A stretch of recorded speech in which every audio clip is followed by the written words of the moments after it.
Friday, 26th August at 8:30 p.m. on Wacana English Edition. We focus on resetting Malaysia's political landscape ahead of the hotly anticipated 15th general elections.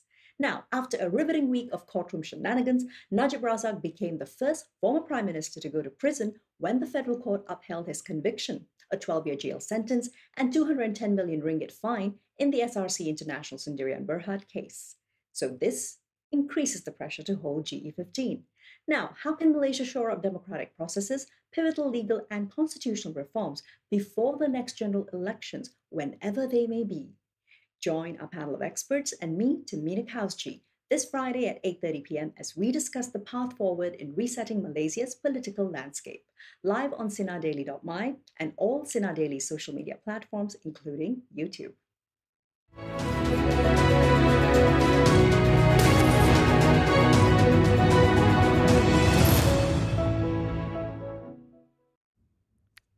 Good evening, everyone. This is Wacana English Edition with me, Tamina Kausji. And of course, I'm taking you through another episode of the talk show that brings our international as well as English-speaking viewers insights into the political, social, and economic landscape of Malaysia. So, of course, it's been a week of courtroom drama. It's Friday night, but of course, things are not just quite done yet. We've also had the announcement just this evening that the tabling of Budget 2023 will actually be brought forward by 3 entire weeks to October the 7th, which opens up the possibility of a general election actually occurring this year. However, today, on Wacana English, we want to focus on all the political landscape changes as well as reforms that need to be put in place before the next general election occurs. This is, of course, in order to ensure that the last 2.5 years and running of political instability do not continue indefinitely. With all of that in mind, it is an absolute pleasure to welcome my panel to the studio. They consist of course, Kampung Tunggu Assemblyperson Yang Berhormat Lim Yi Wei, together with UMNO Youth Exco Iqmal Hazlan, and of course joined also by Dr. Zokri Idris with Arus Anak Muda as their chair. All right, welcome everyone. How are you all doing this evening? Great, excellent. Yes, it's a very interesting evening to be in the studios live. I want to talk about, of course, the mounting pressure on Prime Minister Ismail Sabri to call GE15. Is it warranted? Dr. Sokri, let's get the ball rolling with you. I think it's quite, we can really expect that it's going to happen because the pressure keeps on amounting, not even because of the trial, but because of series of developments of our politics, even months before that, when we, and UMNO won in Johor as well as in Malacca, it gave a little bit of confidence for the party to push for the general elections. But from the standpoint of the policymakers as well as the public out there, what we are questioning is that whether the whole entire nation is ready to have a general elections, taking into account certain reforms are still on place and still taking place. So we are quite questions and wonder what would happen to this process of reform had the fact if the election is taking place. And also that you've mentioned it rightly, Tamina, when the budget is pushed a little bit earlier than it was supposed to be, it indicates that everything seems to be in a rush just to suit if the election is going to be held earlier. So I think that is not really a good direction. Things have to wait, things has to be in its place for it to happen excellently. So that's going to be my take this evening for a start. All right, and YB, your take so far? Well, my take so far is, well, from the Selangor state government perspective, actually the PH state governments, which would include Selangor, Penang and Negeri Sembilan, previously, we've declared that we would not dissolve our state assemblies if the federal government chose to have general elections this year. Right. But I think we are also watching and waiting. So the fact that the tabling of the budget has been brought earlier might actually see us actually dissolving together because the sentiment brought by general elections versus state elections is quite different.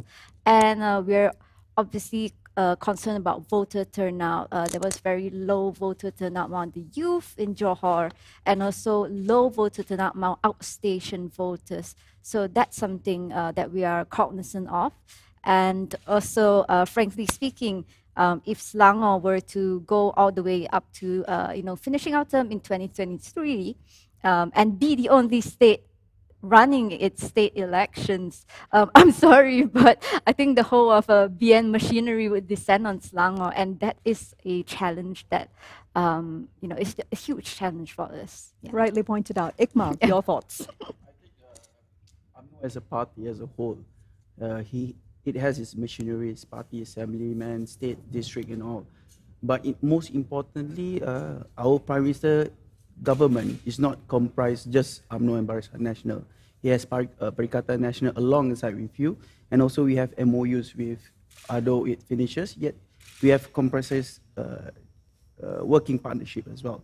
But so in order for him, Datuk Seri to put forward motion for in an election to come much earlier, it has to come as a consensus. So tomorrow we have the discussion, PWTC tomorrow, we have together, and the Majlis Tertinggi meeting will be held tomorrow night. I think once we have that mandate, only then we can give a clear directive on when the election is going to be. Because to calling up for the table of the budget to be much earlier on the 7th of October, it seems to be a normal reaction, because to me, coming from a Kelantan side, November and December period is usually a flood time period. So it may give room from the Prime Minister to decide on which dates on the election itself. So to me, it's still vague, it's still on a grey area, but until such time, it will come soon enough. Soon enough indeed. Definitely after this weekend, hopefully on Monday, but let's see. But meanwhile, Dr. Zakri, your thoughts on any reasons why, if there are, for a general election to be held sooner rather than later? If you look into the national interests as a whole, the country has not been into a stable conditions, be it in the governance, in politics, as well as the economy. Henceforth, we need to put this down once and for all, so that relevant policies can be in place, relevant initiatives, programs, and allocation can be in place, so that our national competitiveness can be back on track again.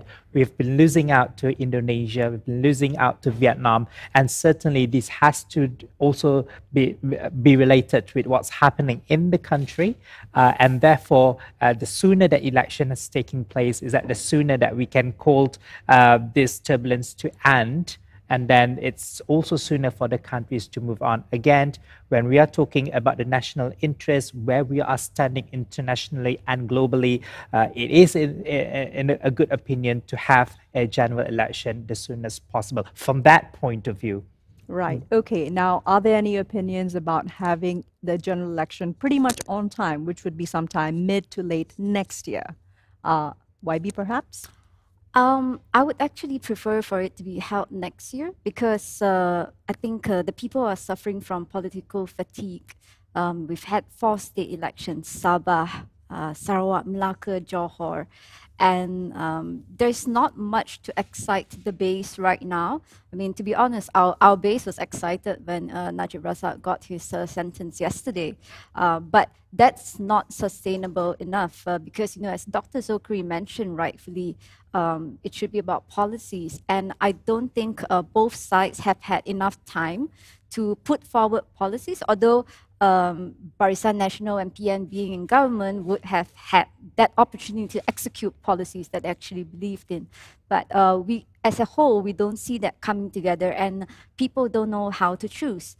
And I think also there's a new trend where people are not looking at parties, but rather at the candidate. Has the person served in that area before? So it's a very different dynamic, and I think we personally need more time. And to arguably put all of this into play in the next 30 to 60 to even 90 days might be challenging. Iqmal, your thoughts, sooner or later, and why?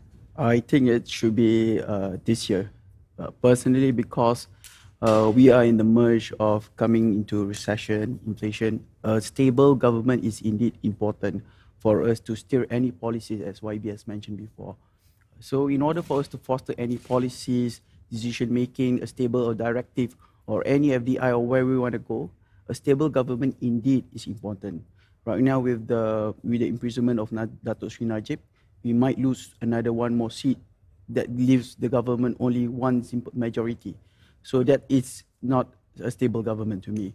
Unless we can form a stable government which comprises of any political parties, major of working partnership, I believe we can steer the country itself.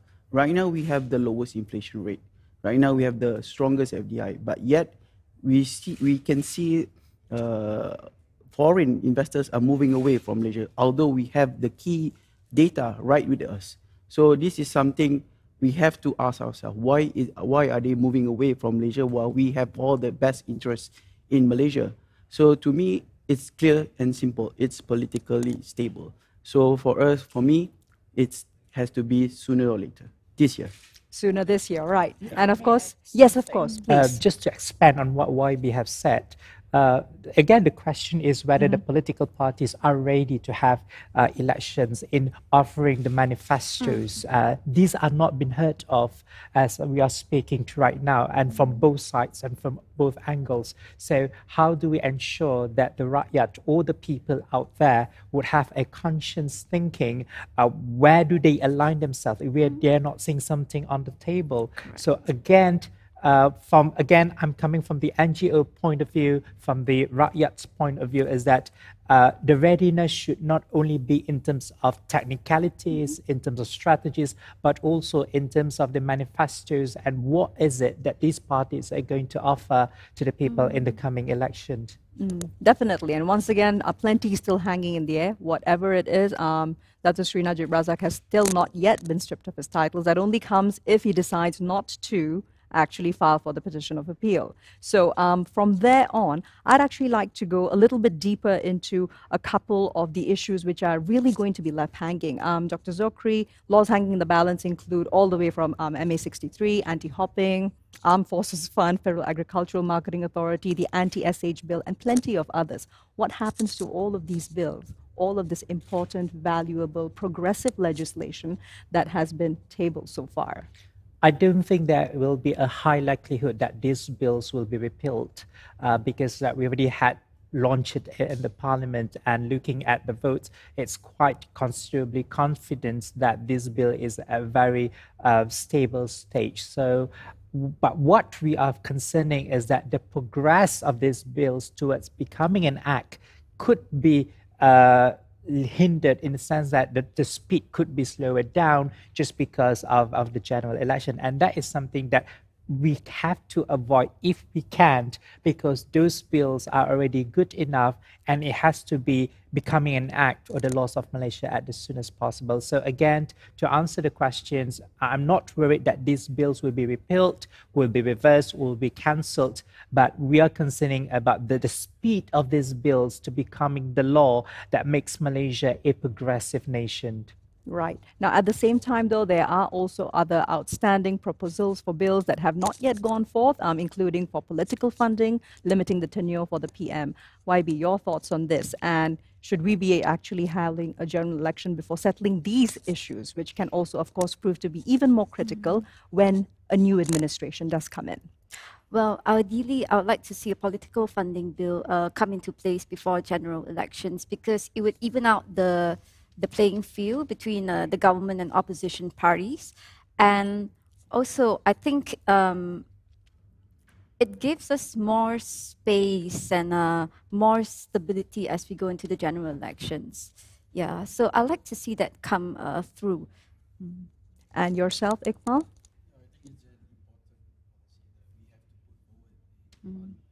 But I'm sure if it's important, regardless of government or opposition, we both can agree on certain policies that seem to be part of Malaysia development. We did act on Undi 18. We worked together from regardless of opposition and government. We did on the anti-hopping law. So I believe these progressive policies, regardless of whoever is the opposition of government, if it's important, I'm sure we both can agree to it. I think we've moved past beyond that.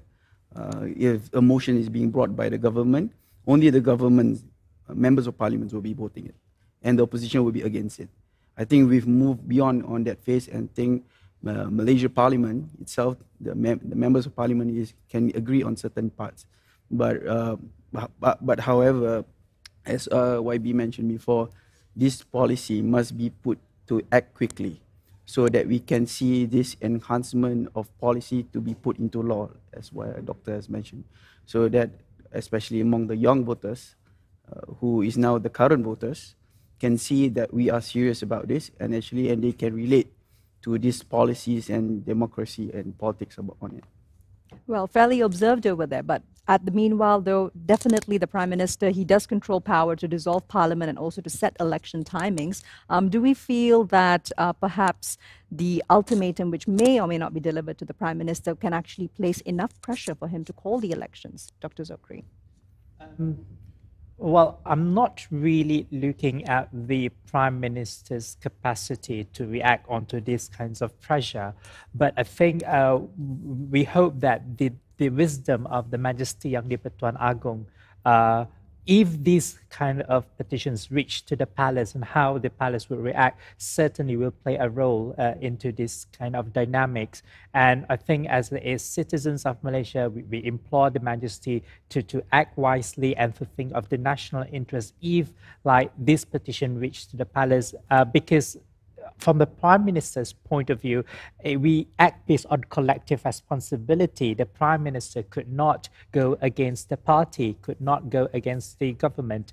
And this is why the Westminster system has been set up. But the balance of power, or the check and balance in our system, is where we had the entity of the Yang di-Pertuan Agong, which is constitutionally existed, to have this kind of check and balance been scrutinized further. So I think it is also fair to implore His Majesty to act on wisely enough to see what is the national interest when it comes to this matter. And most definitely, I think it all once again comes back to what will be the reaction of the Rakyat if and when a general election is announced. Political fatigue, definitely not something to be smirked at. Right. So on that note, though, we go away for a quick break, but we'll be back right after. Stay tuned to Wacana English Edition. Today, of course, we're covering resetting Malaysia's political landscape ahead of GE15. Hi guys, this is Shahira from Sinar Daily. So for today's episode of Dazzle, I am here at Good Times DIY Pottery Studio at Paradigm Mall. I'm going to try to make some pottery. This is my first time. I don't know what to expect. I'm kind of nervous. Let's go. I'm going to try to do this.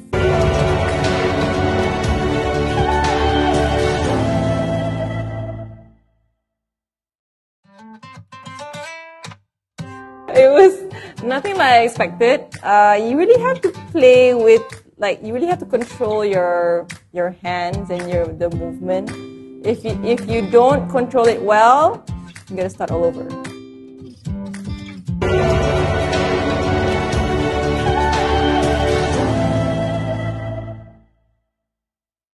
Which side the Rukun Negara? Oh, so easy. Rukun Negara? Yeah. I forgot the first one already. I forgot. Wait, hold on. What? Okay, percaya kepada Tuhan, kesetiaan kepada Raja dan Negara, keluhuran perlembagaan, kedaulatan undang-undang, kesopanan dan kesusilaan.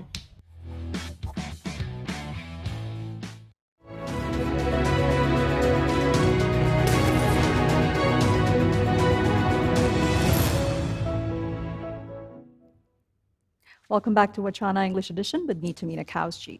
Right, so moving along in the conversation, Dr. Zokri, I'd like to ask about looking back at, of course, PM Ismail Sabri's one-year report card as Prime Minister. What would you say are some of the key areas that could be a concern, especially if the general elections were called this year rather than next year?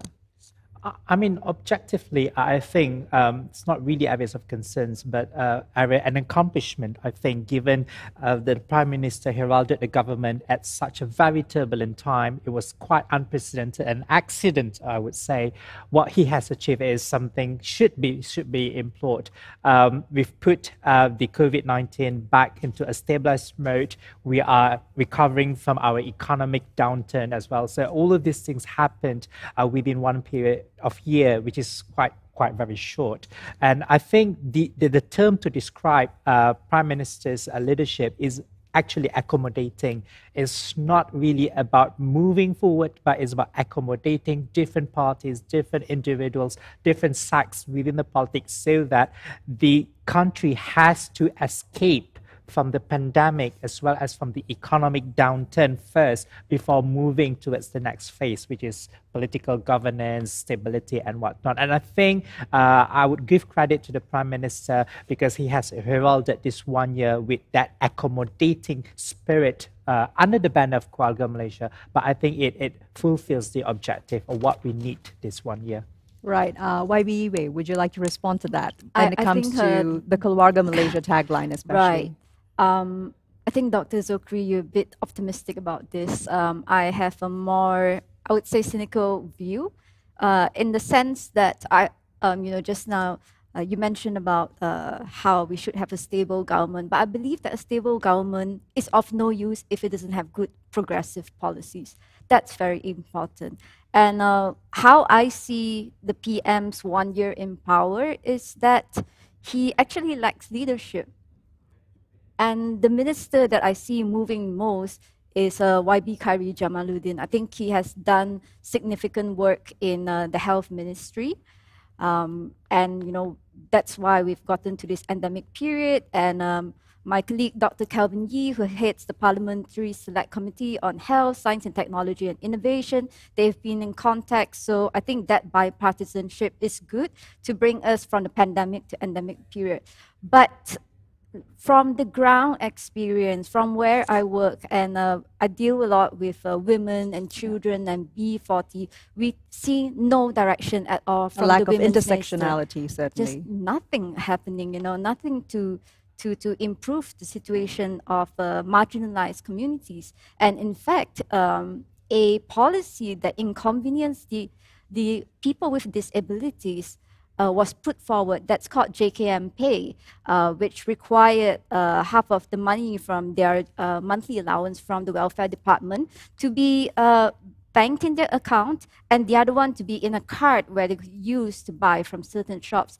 And the disabled community totally disagreed with that. And I empathize with them because they should be allowed to have the autonomy to spend the money. So I felt that with regards to the women's side, women's and women, family, community, ministry, it's actually been regressive. Yeah. Let's definitely not forget also the unequal citizenship issues, but of course, moving speedily forward, Iqmal, I'd like to lean your thoughts on perhaps Wanita BN's 6-point manifesto, which of course included the citizenship issue, also the proposal for Women's Bank, and very interestingly enough, 30% minimum women candidates for all parties seeking to run for general election. Yes.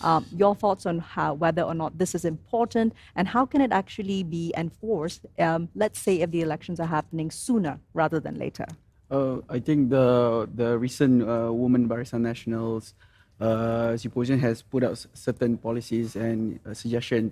I think we have implemented this long ago. Like we have the 30% quota for candidates among Barisan Nasional, and we've pushed this forward before, and it has been done and it has been proven. So when it is proven, of course, we want it to be directive. It must be implemented to policies. So I think it can be done, and surely it can be done. Certainly, like we have the youth candidates, 30% youth candidates among Barisan Nasional. For example, I take one in PRN Johor, where we have 30% quota for among the youth, whereas even the youngest candidate comes from Barisan Nasional in Sembrong. And this shows that Barisan Nasional is sincere on what are they saying. So if the mandate to push for 30% quota for women or youth to be inside the administration or the ESCO, it will be done, and it can be done. And to what YB has mentioned about Datuk Seri Ismail Sabri, of course, the Vice President, I think it's not fair to say to he's in a time where politically instability, and for the first time he is the Prime Minister who is not the President of a party, and the time where pandemic is just about to recover, and yet he managed to reduce the unemployment up to 3.9%. The KD-NKK is at all-time high at 8.9%. And we have among the highest FDI, regardless of the pandemic, at up to 78 billion, which I think should be applauded and should be credit should be given to him, regardless of its turbulence, political instability, and whatnot. So I think among all of this, we have to look beyond rather than just to put point forward. Maybe perhaps in your constituency, perhaps that's it. But as a whole Malaysia, I think he has done a brilliant job. Credit where it's due, certainly, but I'll just cut in very quickly. At the same time, though, we do have intractable issues surrounding labor rights abuses, which have also resulted in critical labor shortages. We're losing about 20 billion ringgit when it comes to only the palm oil industry and a lack of deliverables. Yes, YB. I wanted to jump in and say, actually, that, okay, it's great that we have a high KDNKK. It's great that we have FDI, but does it trickle down? And personally, I don't even believe in trickle-down economics. Yeah. So there is no point, being proud about having a high FDI when there are people who can't afford to put food on the table. And that's my point, Stable government doesn't mean anything without good policies. And the current government has the power to do those policies with a stroke of a pen, like the women, citizenship law. He can just change it, the Home Minister can change it with a stroke of a pen. You had 22 months to do that. Yeah, I have my thoughts on our former PH Home Minister, but I think that will be an entire different topic. 12 months since last month. Fair enough, but also the pandemic was ongoing during this tenure, not during PHs. In the meanwhile, though, Dr. Zokri, bringing it back to you, let's speak quite specifically about overall brain drain, which is also definitely an issue which leads to the fact that we're not able to do quite as well as we may have been able to. So how can we look at addressing that, particularly when it comes to ensuring that youth are sufficiently employed, but also that they are encouraged to stay on? We also have actually the region's second highest female migration rate. Well, brain drain is not a current issue. It has been happening for ages and for decades. And I think what's alarming these days is the unequal pay among the young professionals, which made them just migrated elsewhere. Now, again, we cannot single out the factors that leads to brain drain. We have to look holistically. We have to look at the national competitiveness. We have to look at the ecosystem that we have in our country, whether our country is fit enough to accommodate all these young professionals coming back to work. And surprising enough, Tashmina, there is also a fact that suggests that the girls and women have been dominated in universities, but in the employment sector is been dominated by males. So we are witnessing and how there is a huge withdrawal of women joining the workforce, whereas these are also important aspects in our social economy. So moving forward, again, yes, combining all these two brilliant YBs and politicians, it's like policies is one thing. It's very important to have policies or else things will not go as how it used to be, but also to make sure that the policies are in place. Stability is also important. So again, it's not about the chicken and egg, which one comes first. Both of them have to go together. It has to be it has to move in tandem and in parallel so that our country will become great again. And again, I will also think that brain drain is a very serious issue in the long term because we are losing more and more talents elsewhere, and this is not the way it should be for the Malaysia that we aspire to have. All right. So from there, moving on into corruption and accountability issues, let's talk about the recent LCS scandal, already being dubbed the new 1MDB, right? YB Lemiwe, your thoughts on how this might also, and the outcome of the declassifying of the papers, might also be impacting whether or not elections are called a little bit sooner than expected, because depending on what has been revealed so far. Well, so my perspective is from being a member of the Public Accounts Committee in the Selangor State. So I think what has come out in the Auditor General's report has to be taken really seriously. I think the people deserve to know the truth. And it's important because it's a matter of national security.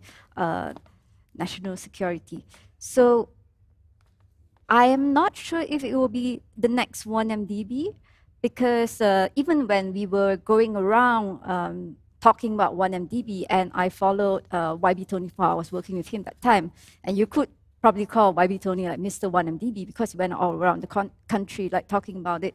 It was not that easy to sink it into the minds of people, whether it was city or in the kampungs, because the number, the number of zeros behind 6 billion is too big sometimes for people to imagine. So I think there needs to be investigations into this, more declassification, more serious, scrutiny.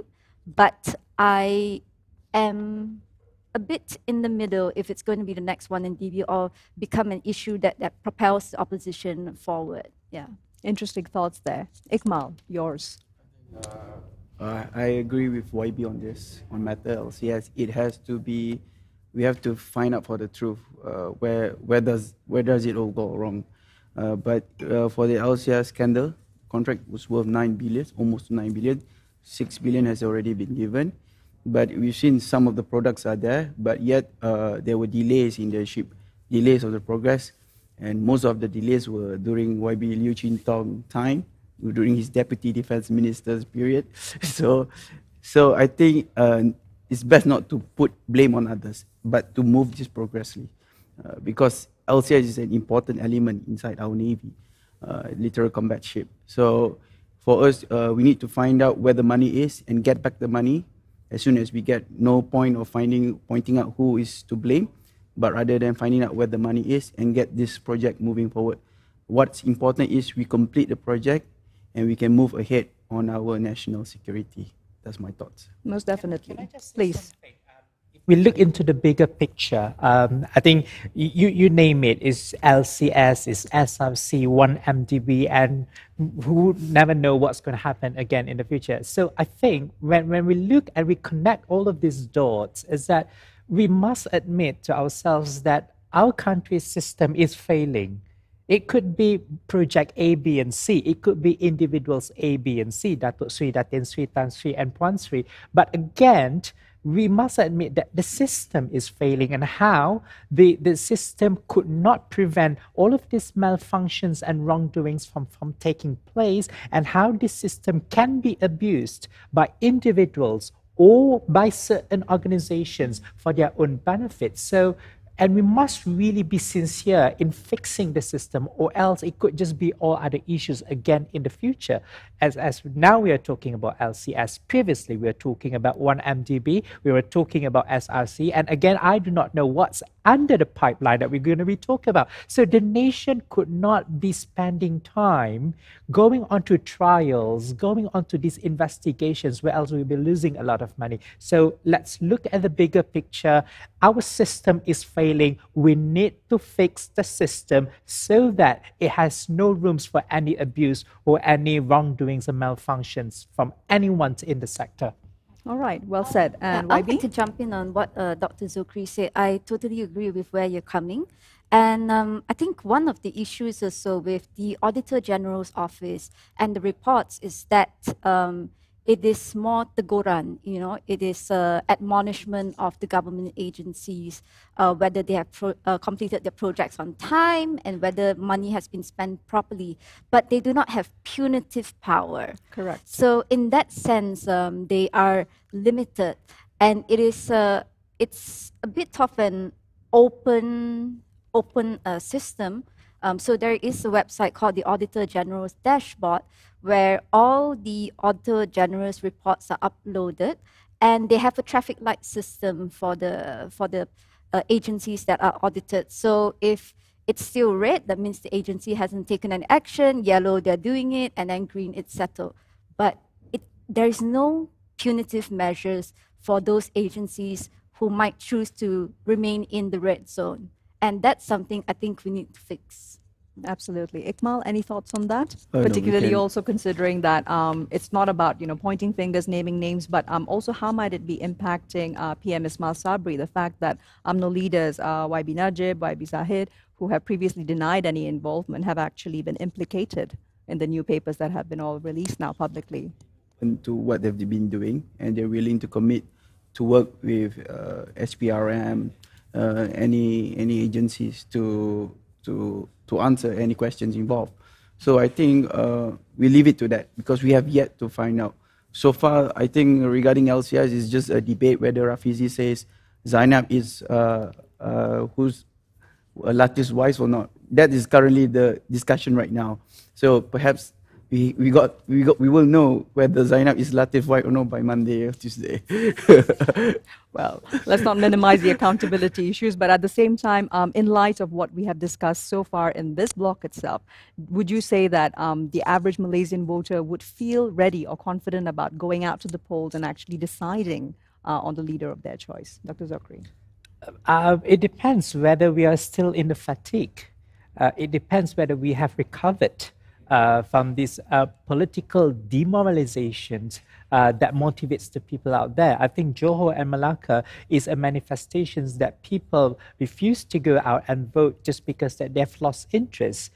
We expected Undi 18 or the youth would put a huge amount of implications to the vote, but they did not turn up. So what does this tell us? It tells us that the politics in our country is not interesting enough for them. They do not see the news of going for the vote. So I think if we do this elections as soon as possible, taking into account all of these possibilities and implications, I think we would not have a good outcome. This is just my speculations.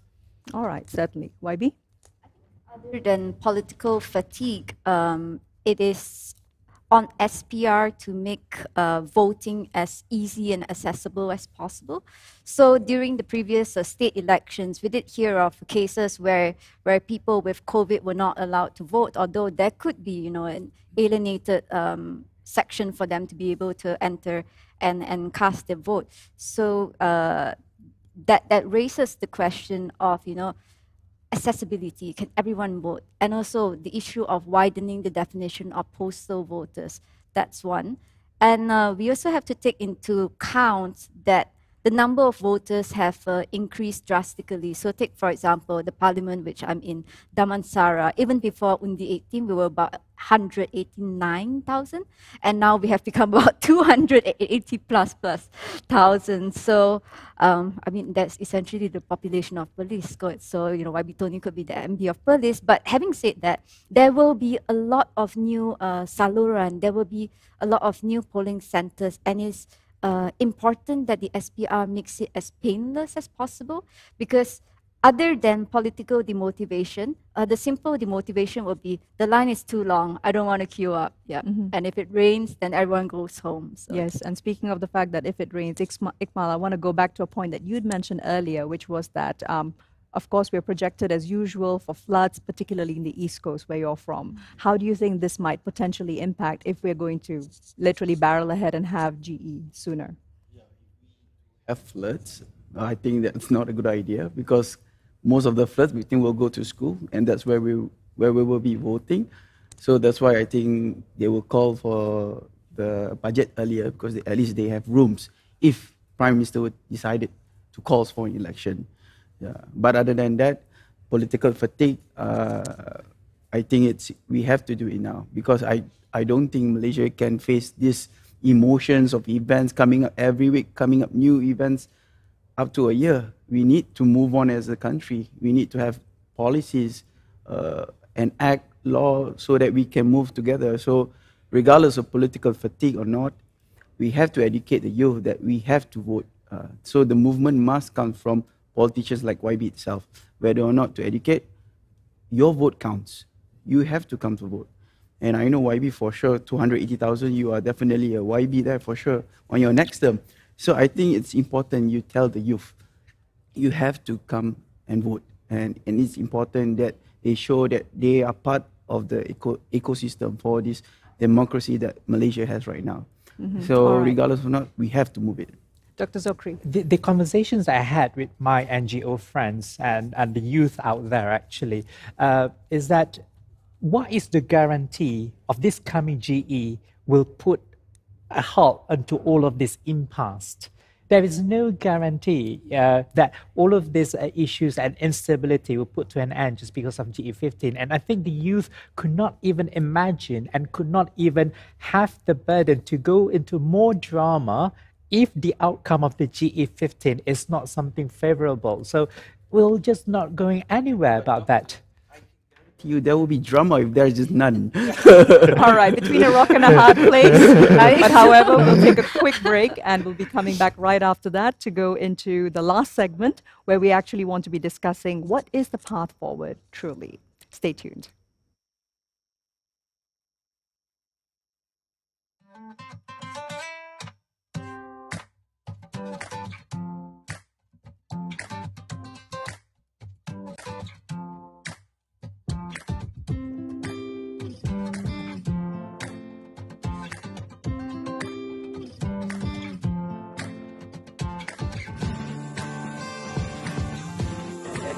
I did it.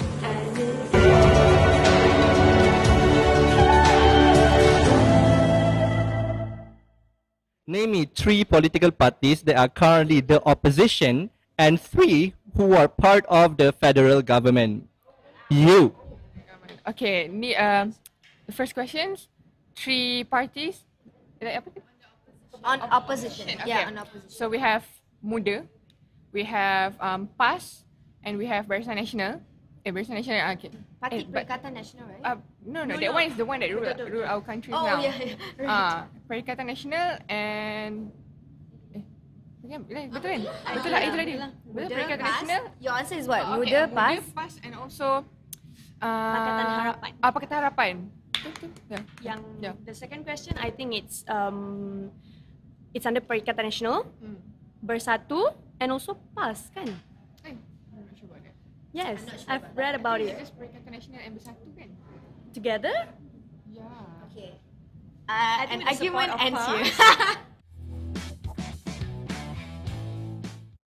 As a Malaysian, we all should know that by now we need to have unity in our community, and it's really important to remember all the sacrifices made by our ancestors to make our country as free as we are and to have achieved what we have today. So, selamat Hari Kemerdekaan Malaysia, and I hope we will achieve more in the future. So yeah. Let's celebrate Merdeka this year to be the best one after all the pandemics that we've been going through. I know everybody out there is suffering from a lot of things, so we hope that this Merdeka would be the best for all of you. My answer would be the same as them, but I would say Happy Independence Day to all Malaysians out there. Yeah. Me too. I would say Happy Independence Day to all Malaysians, and I know GE15 is coming soon, so don't forget to vote, do your job to have a better country to live in. Yeah.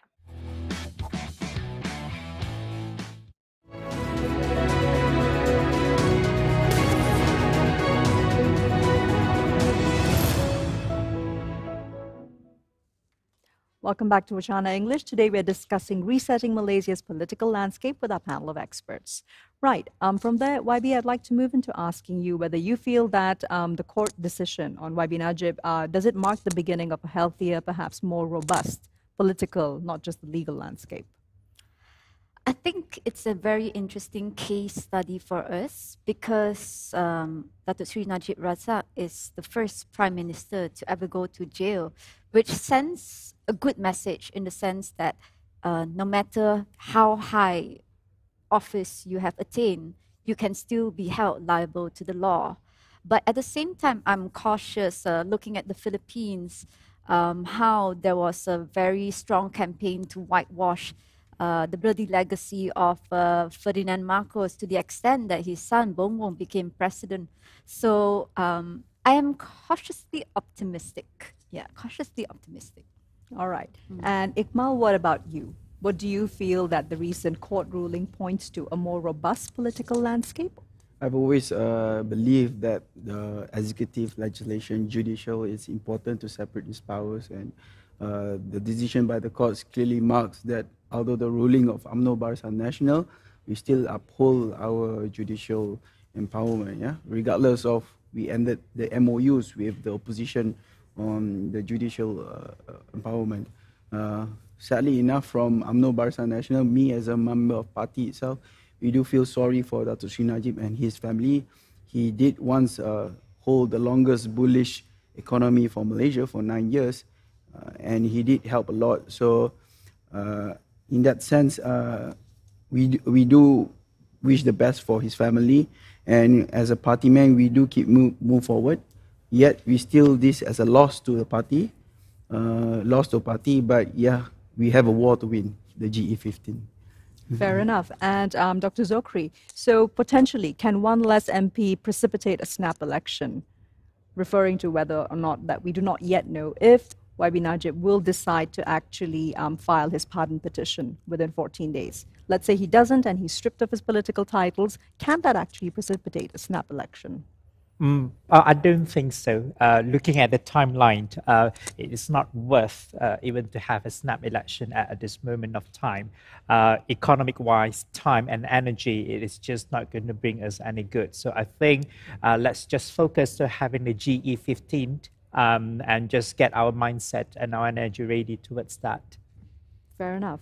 And from there, of course, we're looking at the tabling of the budget being shifted forward to October 7th, but also October is slated for the next sitting of Parliament. And connected to that, what are the chances for MPs from opposing camps, perhaps YB Najib's, even YB Zahid's camp, to reject the Prime Minister Ismail's budget 2023, and that actually giving way for GE15? YB? That would be very interesting. Actually, I think you would be better positioned to answer that.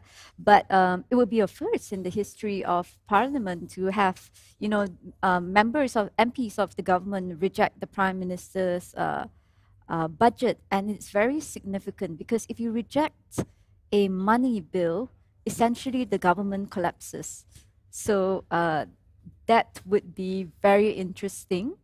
But also it throws everything into turmoil again, and I don't know if a GE15 base off that is a good start, because people will just see it as more drama happening, and do I want to get involved in this? Should I go out and vote? From a strategy viewpoint, Iqmal, your thoughts on how, in a sense, all the political drama can be minimized with a focus on encouraging especially youth and even elderly voters to actually come out and vote when the elections are called? That's why I think we move on to the earlier conversation that we had, that we have to come up with the manifesto. Even for UMNO and Barisan Nasional, we've already formalized our manifesto for the youth section, for the middle class group, and for the elderly, OKU, and etc. So I think this manifesto, perhaps since the Prime Minister is from UMNO Barisan Nasional, a bit of it will have a reflection of the budget itself. So on paper, I don't believe the budget should pass easily, but I would love to see it goes through, whether or not it passes through. So I'm optimistic as all of us. If it does go through for the budget, then it's a good time for us to have our general election soon.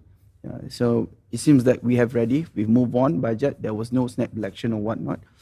So I think we see soon enough whether or not the budget will be passed. Soon enough, indeed. From there, let's move to conversation towards looking at how Malaysian politics and the governance systems can actually be shored up, boosted a little bit. What do you feel about the decentralization and return of power to people via local government elections, Dr. Zokri? Certainly, that is something really good that we have to explore. Democracy has many terms and many alignments. Participative democracy is something that I think not only Malaysia but elsewhere in the world really needs it, in which we give a huge chunk of the people's participation in a local setting of decision-making process. Hence, we can reduce the concentration of power towards politicians or towards political parties, but it can be spread out easily that involves the people as well. And I think this is a very good experiment that we have to carry out so that democracy in our country is not as what it used to be, but it is very dynamic, very vibrant, and very refreshing, where participative democracy, even you and I, we are also in charge on what's the best in our local constituency. So I really hope that will happen soon, if it can't. That's my point of view then. All right, YB? I'm this, of course, just being one of many that can Okay. actually be enforced. Right. I like the topic of local government elections because I was previously a councillor with the Petaling Jaya City Council, and I think that local government elections should return. But I want to add that the mayor has to be elected too. Otherwise, the councillors would just act as, for example, if you compare it to a company, just the board of directors, and they have no real power to exert over the department. So the mayor must be elected. And I think this is important because local council services really affect people's lives from day to day. So for example, we have Datuk Seri Najib Razak going to prison, and some people don't care, they can go on with their normal lives. But if the rubbish truck does not come to your taman for 3 days in a row, you can bet that people will be very upset. So I think it's important, at the grassroots level for people to have a say in how services are provided and also be a part to contribute on how those services are provided. Yeah. Fair enough. And Ikmal, your thoughts on also other mechanisms which can help to reinforce democracy at more of a local level? I'm talking about town halls, voter-initiated recall elections, such mechanisms. It's funny, I think UMNO itself, we have already implemented it, but in a political way. We have the Ketua Bahagian, Ketua Cawangan in all levels. So if you can see how our UMNO general election, how we are built up on motion is based on the district level of UMNO. We have 191 on district throughout Malaysia. So we have Ketua Bahagian, Ketua Cawangan, where all these motions comes from issues that comes from local councils, local area. So when they build up, they bring this consensus and they bring it up to the federal level. So if it's beneficial, I think it should be done. But on our side, we have already been done. Just that we have to look into forward whether or not do we represent as a party or do we go as an individual, whether where does the voters come from. We have to look these issues much further in order for us to forward. But for UMNO itself, I think we are more than ready to open because we've already done it long ago, since Tun Mahathir's time before. Thank you for that, Ikmal. Right, so now we actually have a graphic illustration, and referring to the graphic illustration for the breakdown of the MPs as well as looking at the proportions, what do you feel about the fact that it could actually be beneficial for an agreement to be held between those from opposing sides to actually stall elections or for it to happen quicker?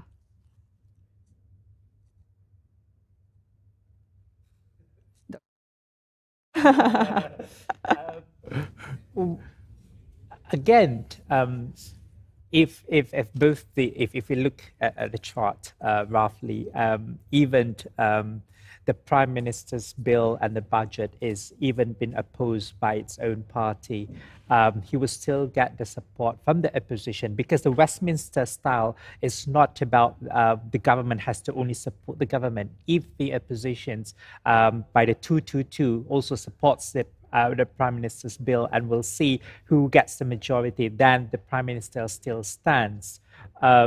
So again, we were looking at the feasibility of the budget, how efficient the budget is, as well as the party strategy. And again, this is beyond my knowledge. What is actually individual party strategy when approached to the budget? From my point of view as a civilian, as a commoner, is that we want to see a robust budget to be passed so that we know what is going to expect next year and how we spend the money and how we recover from our economy. Again, from the political strategy is something that my colleagues up here would be an expert to comment on that. That's right. And looking at this visualization, it's quite cleanly divided between blue and red. Any thoughts, YB, Ikmal? I think it's, as I mentioned earlier, the general election must come sooner or later when the timing is right, but it has to be soon in order for us to have a stable government. But what's important to me now is what we should do post GE15.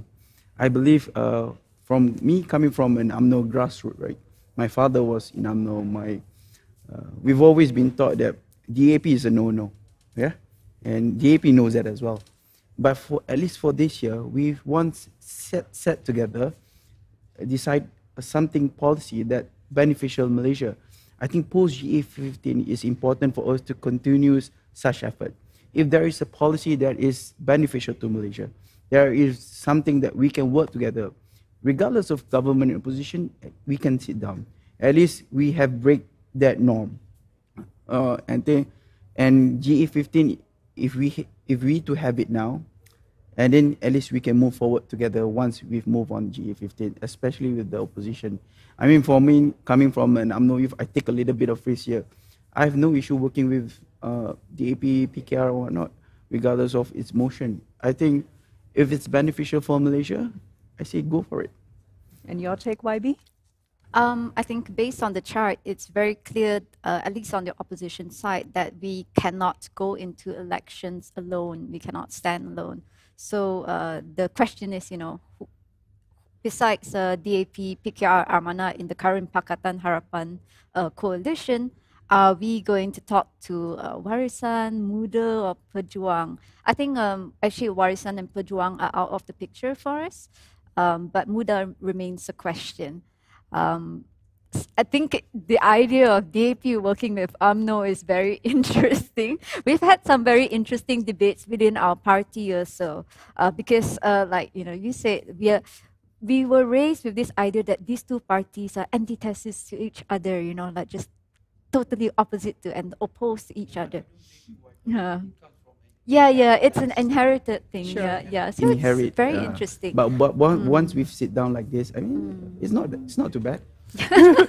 Of course, it's not too bad. When all we have in our mind is, of course, national development, national recovery, and working together for a better Malaysia. Yeah.